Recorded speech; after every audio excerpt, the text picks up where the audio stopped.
Hello, my name is Thomas. Welcome to British Culture Albion Never Dies. This episode is S is for satire. This is a topic that has been often requested.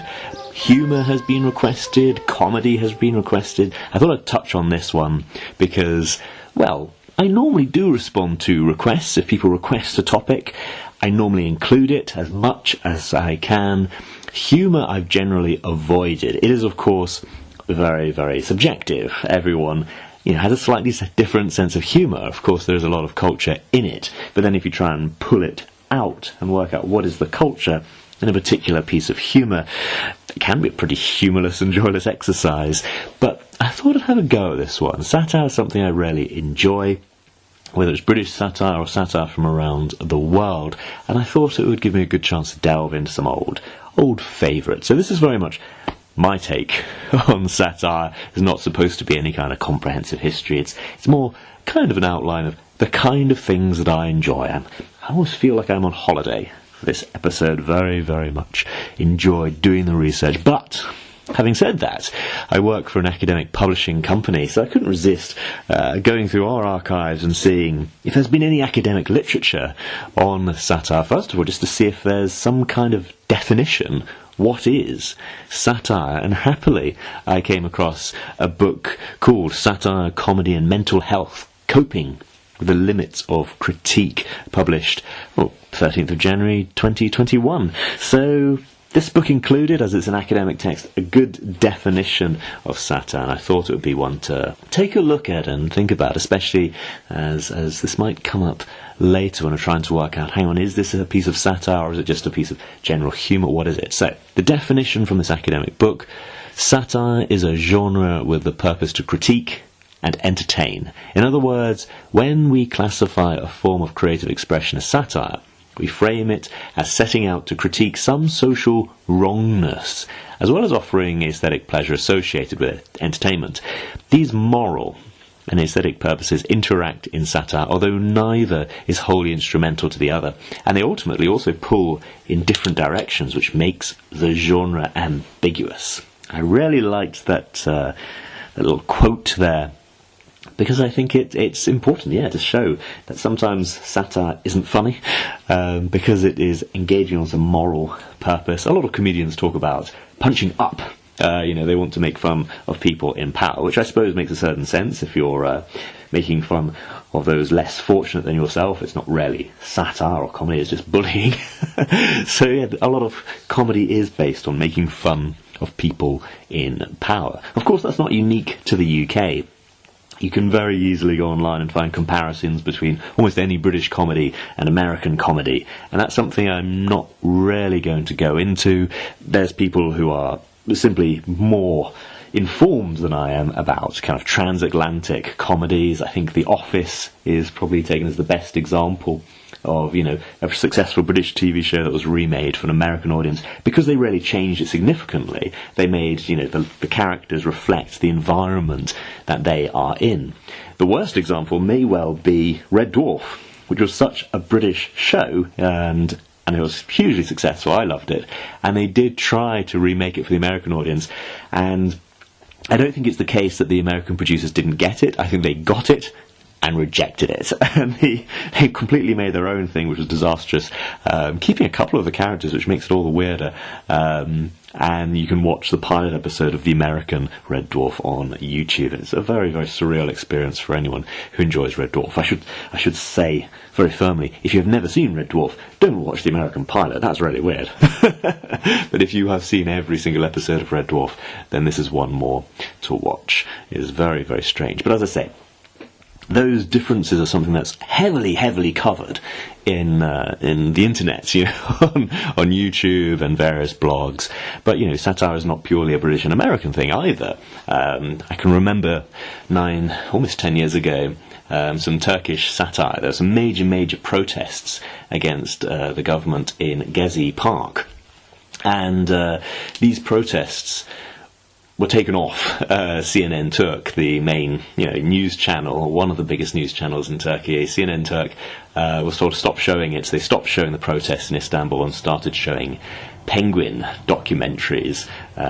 So the next day, a lot of the protesters went along to Gezi Park carrying toy penguins and having penguins on t-shirts, and it became a bit of a symbol of the protest as they carried placards saying, CNN Turk, if you want to show penguins, come here and show this. It was all the more surreal because you can get the American CNN in Turkey, and these protests in Gezi Park were so huge that they did briefly occupy space on the American CNN. So it was weird if you have protests in Turkey that are on the American CNN, but they're not on the Turkish CNN. And of course, going through history, Turkey is the home of Nasruddin Hoxha. So this Hoxha is, of course, an Islamic teacher. In fact, Nasruddin was a qadar, so he was an Islamic judge. So in the medieval era, he travelled around Turkey dispensing out laws and justice and so on. A lot of countries in the medieval era had similar setups, and so he is a respected, powerful individual. His roundabout way of doing things and saying things is a big part of the humour. I enjoyed reading these things enormously when I was learning to be a translator. I feel there's a huge amount of Turkish culture within it. One of them is when Nasruddin Hoxha is asleep in bed and he gets woken up. His wife has heard some frightening noise outside and she wants him to go and check it out, and it's a bit blurry and grumpy, but he gets up to go and see what it is, and the wife is cowering under the blankets, and suddenly she hears the most terrible noise. You can't work out what it is, but it's thumping and pounding, and eventually he comes back and says it was nothing. And she says, but what was that loud noise? What was the thumping? And he replied, oh, my robe just fell down the stairs. And she said, a robe does not make that noise falling down the stairs. And he said, yeah, but I was inside the robe when it fell. There's many stories about Nasruddin.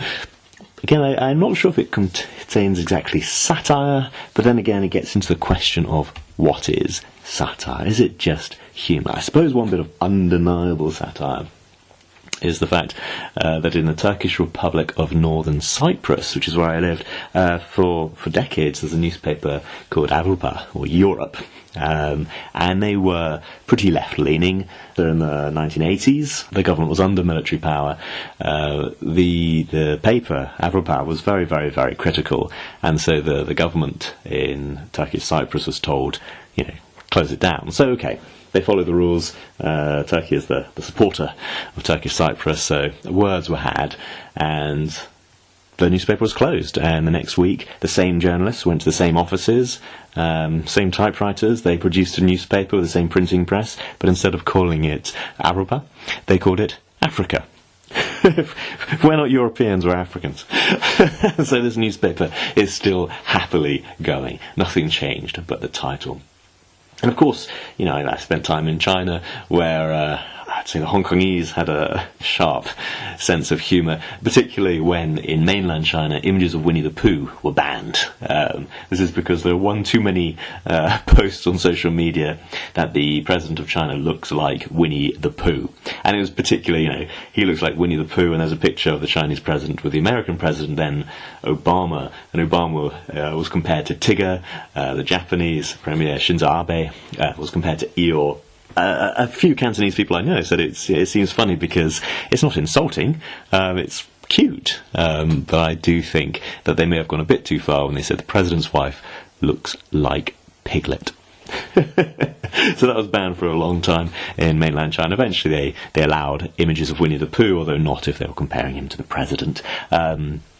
But all the critics of China, whether in Hong Kong or whether in the countries around, such as the Philippines, they're all using images of Winnie the Pooh as in satirical contexts, shall we say. Anyway, this is a brief kind of potted history of bits of satire that I've come across. So I've seen it in other countries, and another country is, of course, the past. Hogarth was a satirist in the 1750s, and I think there you get into the moral purpose. So he would draw cartoons that shows, for example, the evils of gin drinking. So I think Gin Lane, originally published as a pair with Beer Street, he was part of his campaign against uncontrolled production and sale of cheap gin. And so Gin Lane is a very, it's a classic cartoon. It shows the debauchery of too much drink, and it culminated in the Gin Act of 1751, in which we started to have a bit more alcohol regulation. This is kind of a time when you really see a flowering of satire in history. It kind of becomes a time when you can start to learn history by looking through the cartoons that are going around at the time. So, for example, the Prince Regent, later George IV, was extensively satirised, criticised heavily for his general inattention to actual politics at a time when the gulf between rich and poor was vast, and his spending was profligate, and also his secret first marriage to Mrs. Fitzherbert, who, as the name suggests, was a Catholic. Had he done so openly, that may have barred him from the kingship. And, of course, his scandalous treatment of his consort, Princess, and later Queen Caroline. This is a time when, of course, Parliament was in the ascent. So either he tolerated these cartoons, and it said, some historians say that he found them quite funny himself, that he found them mocking him just rather amusing. But there's others who'd say that it could have been the parliamentarians were using these freedoms and were trying to push and see how far they could go. Of course, the King and Queen Caroline did separate. In fact, they separated shortly after the birth of their daughter. And he attempted to divorce his wife, and several attempts, including attempting to divorce her by accusing her of adultery. Despite his own long history of adultery, he barred her from his coronation, but she was much more popular than her estranged husband. There are numerous pamphlets published in her support during every round of the king's accusations. There are even mobs rioting, and the Duke of Wellington famously was caught up by one of these mobs, and they threatened him and demanded he show support for the Queen, and he replied, "Well, gentlemen, since you will have it so, God save the Queen, and may all your wives be like her." Again, a lot of satire started to push through, like 1750s, through the 1800s, and of course, in 1841 we have the foundation of Punch magazine by Henry Mayhew and the woodgraver Ebenezer Landels. What a great name, Ebenezer. I haven't met many actual Ebenezers in real life. Historically, it was at its most influential in the 1840s and 50s, and it helped coin the term cartoon in its modern sense as a humorous illustration, because of course with a wood engraver Ebenezer they were able to include many, and throughout the Victorian era it became popular. Of course, it was spread throughout the British Empire, so people all over the empire could read about Britain, and Brits would learn about the empire through this comedic magazine, which would also contain a large number of serious stories, so it would mix the humour with the cartoons, and had kind of status above that of many of the other kind of pamphlets and rags that were going around at the time. After the 40s, when its circulation peaked, it went into a long decline, eventually closing in 1992.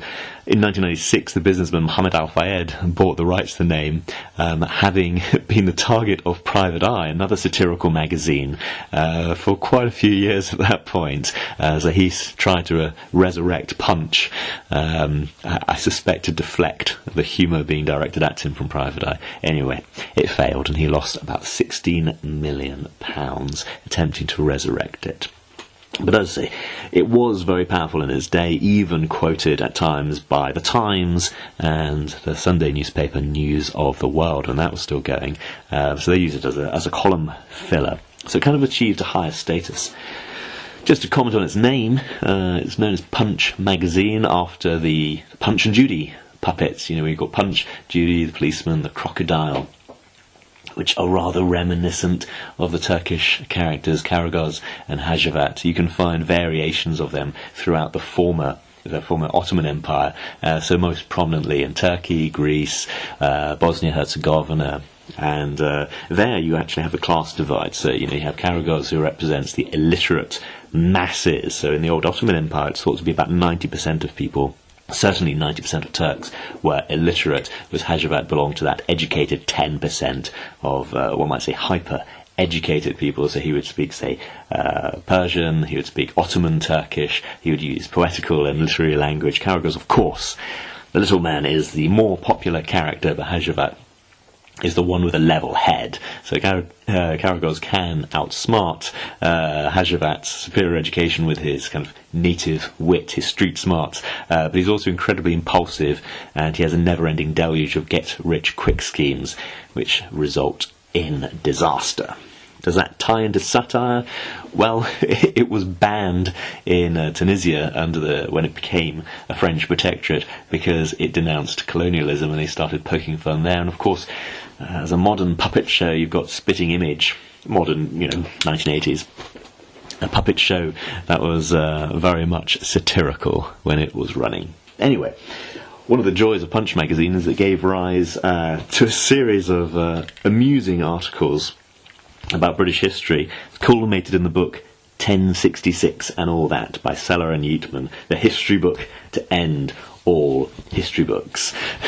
They say at the beginning, compulsory preface, this means you. Histories have previously been written with the object of extolling their authors. The object of this history is to console the reader. No other history does this. History is not what you thought, it is what you can remember. And so they have their poorly remembered kind of schoolboy's history. Chapter 1. The first date in English history is 55 BC, in which Julius Caesar, the memorable Roman emperor, landed, like all other successful invaders of these islands, at Thanet. This was in the olden days when the Romans were top nation on account of their classical education, etc. By the way, there is another date in English history, see William the Conqueror. Julius Caesar advanced very energetically, throwing his cavalry several thousands of paces all over the river Flumen, but the ancient Britons, though all well over military age, painted themselves true blue, or woad, and fought as heroically under their dashing queen, Boadicea, as they did in later thin red lines under the good queen, Victoria. Julius Caesar was therefore compelled to invade Britain again the following year, 54 BC, not 56, owing to the peculiar Roman method of counting, and having defeated the ancient Britons by unfair means such as battering rams, tortoises, hippocausts, centipedes, axes and bundles, set the memorable Latin sentence, Veni, Vidi, Vici, which the Romans, who were all very well educated, construed correctly. The Britons, however, still used the old pronunciation, understood him to have called them Weenie, Weedy, and Weaky, lost heart, gave up the struggle, thinking he had already divided them into 3 parts. The ancient Britons were by no means savages before the conquest, and had already made great strides in civilization. For example, they buried each other in long round wheelbarrows, agriculture, burned each other alive, religion, under the guidance of even older Britons called Druids. The Roman conquest was, however, a good thing, since Britons were only natives at the time. I thoroughly enjoy 1066 and all that, and drop into it pretty regularly. Anyway, Punch magazine also had numerous cartoons of Winston Churchill throughout his political career, quite frequently portraying him as a bulldog. Churchill himself once suggested that long after he had passed, long after all his achievements were forgotten, the one thing that was likely to remain were cartoons of him as a bulldog. If you enjoy the movie Skyfall, and you see the British Bulldog on Judi Dench's desk, that kind of has a Churchillian look. Wow, it suggests that Churchill was right, that he as a bulldog may yet survive. I'm skipping a few centuries here. I'm skipping a few decades, going from 1750s to the 1980s in, I feel, record time. To go to Yes Minister. Yes Minister is one of my favourite TV shows of all time. It's a British political satire sitcom written by Anthony Jay and Jonathan Lynn. There are 3 7-episode series, and it was first transmitted on the BBC 2 from 1980 to 1984. There's a sequel, Yes Prime Minister, just 16 episodes from 1986 to 1988. All of them half an hour, which normally ends with a variation of the title, Yes Minister. There's one which is 1 hour long, which is of course the Christmas special. For the special Bond connection, if you want a James Bond connection, it has the same Governor of the Bank of England actor as the Governor of the Bank of England actor in Goldfinger. A strange little connection. Part of the joy of it is you have a minister, you have an experienced civil servant whose job is to do his wishes, but of course ministers change round. They are, generalists. They are, first, say, Minister of Education might move on to Foreign Secretary if they do well, or whatever. Whereas the civil service, they stay within it, and they are the expert.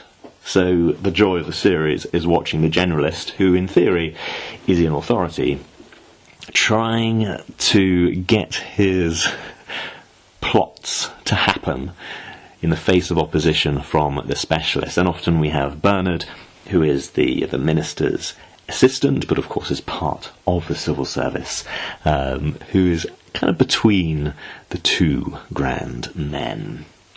Anyway, part of the joy of it is that it just feels very well researched, and even though this came out in the early 80s, the first episodes, much of it still feels quite present, and there's still many odd little facts from it which are not facts, they are satire, which are very widely believed. The classic one is that many Brits still believe that the EU was trying to end the British sausage because there's not enough meat within it. This originally came from Yes Minister. But then some of them feel rather real. So, for example, there's the episode The Moral Dimension, in which Hacker and his staff are on a trade mission to the fictional Islamic state of Qumran, which is kind of portrayed as somewhere in the Middle East, maybe somewhere in the Gulf. And there, they secretly consume alcohol. It's a rather farcical episode in parts, but it's based on a real incident that took place in Pakistan involving then Prime Minister Jim Callaghan and his head policy advisor Bernard Donahue, the latter of whom informed the writers Anthony Jay and Jonathan Lynn after the incident, as long as they didn't reveal where it was. Quite a lot of the plot lines seem to have been drawn from things that insiders gave to the two writers. Marcia Falkender, Baroness Falkender now, was revealed as another source, and she was first the private secretary for, and then the political secretary and head of political office to the Prime Minister Harold Wilson. So we seem to have some pretty well-connected individuals talking to the writers. So Lynn and Jay said that they worked on the stories for anything from 3 days to 2 weeks, and it took about 4 mornings to write all the dialogue. After they wrote the episode, they then show it to a secret source, always including someone who's an expert on the subject in question. And they would usually give them extra information, which, because it was true, was usually funnier than anything we might have thought. That's the writer's words. Even the sets kind of feel strangely real. The set designers were given access to the cabinet rooms, the state drawing rooms. For security purposes, the arrangement of the rooms were altered, and the views from the windows are never shown to conceal the layout of the buildings. So there's a huge amount of real information mixed in with rather farcical and ridiculous ideas.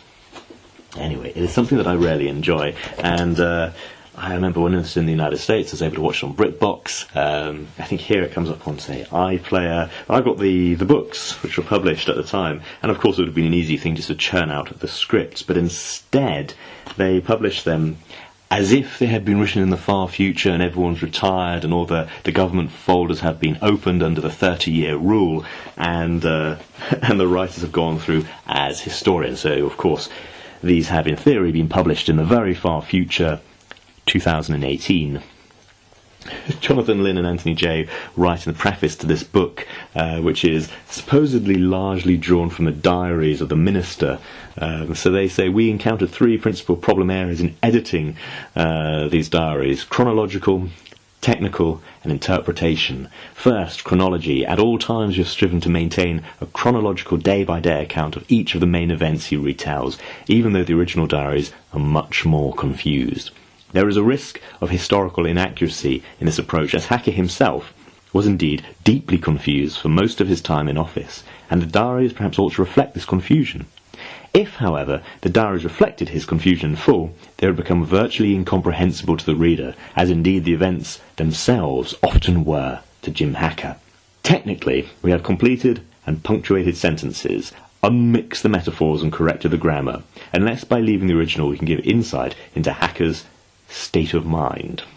Finally, interpretation. Where the book is ambiguous, we have assumed that this is a deliberate exercise of his political skills.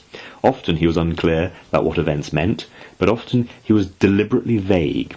These diaries accurately reflect the mind of one of our outstanding national leaders. If the reflection seems clouded, it may not be the fault of the mirror.